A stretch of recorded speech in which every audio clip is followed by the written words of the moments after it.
A new future is beginning.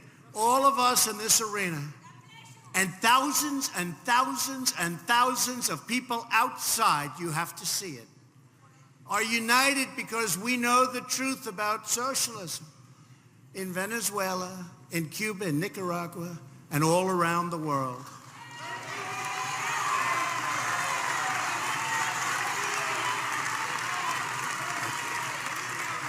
Socialism promises prosperity, but it delivers poverty. Socialism promises unity, but it delivers hatred and it delivers division.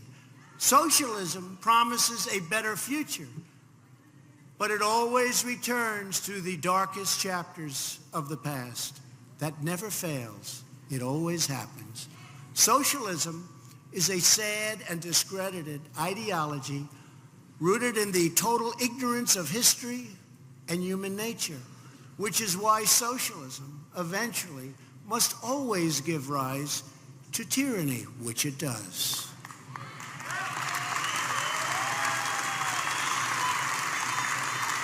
Socialists profess a love of diversity, but they always insist on absolute conformity.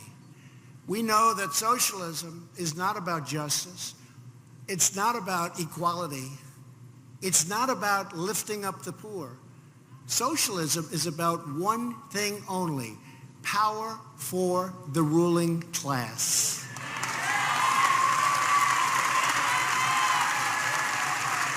And the more power they get, the more they crave.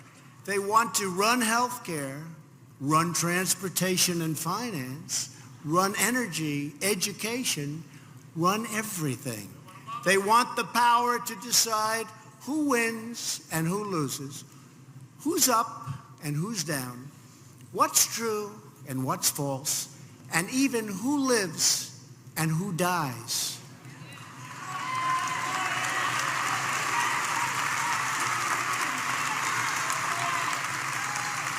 In short, all of us here today know that there is nothing less democratic than socialism.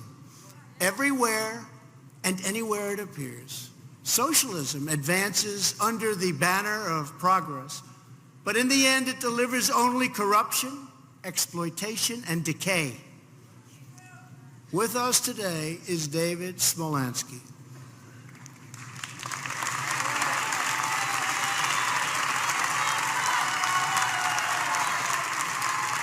David was one of the youngest mayors in Venezuelan history when the Maduro regime removed him from office and issued a warrant for his arrest. David fled into Venezuela's treacherous southern jungle.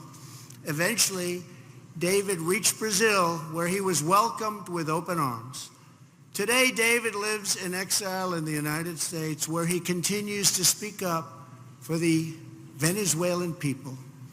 Sadly, David is the third generation of his family to flee the agony of socialism and communism. David's grandparents fled the Soviet Union in 1927, and his father fled communist Cuba in 1970.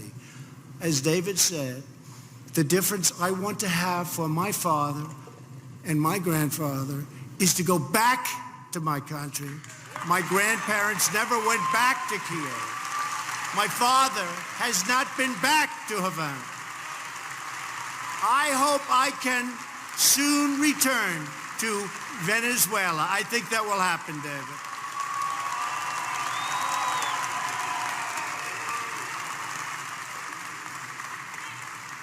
Thank you very much, David. I think it'll soon happen. Your courage, David, is an inspiration.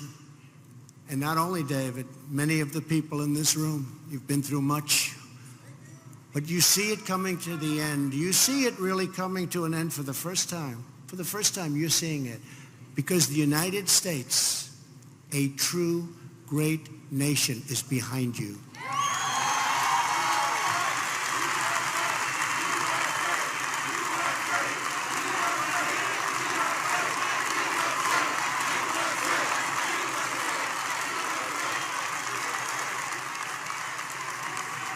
And And so as the United States stands up for democracy in Venezuela, we reaffirm the solidarity with the long-suffering people of Cuba and Nicaragua and people everywhere living under socialist and communist regimes. And to those who would try to impose socialism on the United States, we again deliver a very simple message. America will never be a socialist country.